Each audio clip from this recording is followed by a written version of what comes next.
Dear friends, today we are going to start with the topic chemical reactions and equations. In this topic, we are going to discuss what they mean by chemical reactions, what are the different rules of writing a chemical reaction, how do we balance a chemical equation, and what are the different types of chemical reactions. Before starting this topic, we have to revise certain basic concepts like what are the types of molecules of elements and compounds. Now see, in general, the element they are made up of similar type of atoms which will have same properties, identical property. For example, you take hydrogen. In hydrogen, you will see that all atoms of hydrogen will have same properties.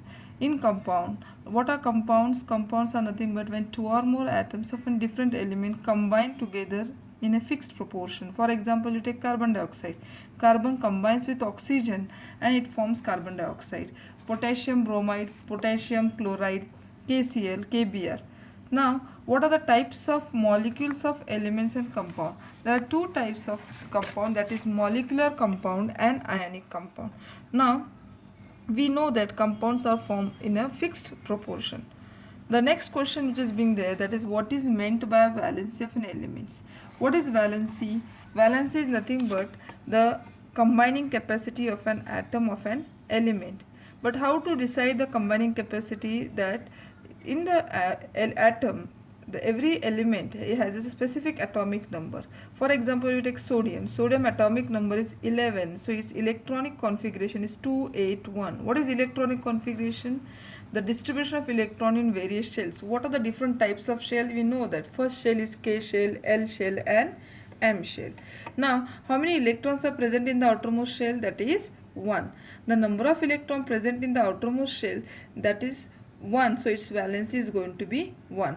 The outermost shell or the outermost orbital is decides the valency of an element, and that electron is called as valence electron. Now another example, you can take magnesium. Magnesium atomic number is 12, so its electronic configuration is 282. So the number of electrons present in the outermost shell are 2, its valency is 2.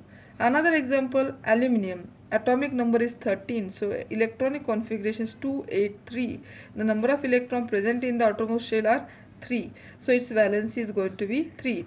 Now I said it's the number of electrons an atom will gain, lose or share will decide the valency of an element. But when an atom will need to have lose electron or share electron or gain electron, when its octet is incomplete or when its outermost shell is incomplete. Now when the shell is complete, when it has 8 electron in the outermost shell, when such situation we call it octet.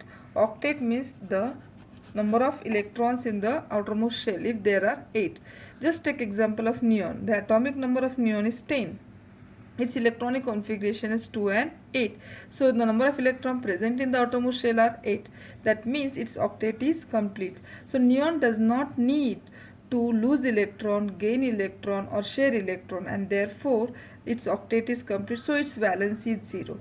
The minimum valency is 0 and maximum valence as such up till now is 4. Now when it will be 4, take example of carbon. Carbon atomic number is 6, so total electronic configuration is 2 and 4. So when 2 and the number of electron present in the outermost shell of carbon are 4, so we call it as tetravalent and its valency is 4. So it will share 4 electrons and carbon will have the ability to form 4 covalent bonds. Now before going further, we must know what is bond. Bond is nothing but a chemical force of attraction which will hold the atoms together in the molecule or a compound. There are different 4 types of bond. First one is covalent bond, which is formed by sharing of electrons. Ionic bond, which is formed by transfer of electron. The coordinate bond is also called as dative bond, and other fourth one is van der Waals forces of attraction.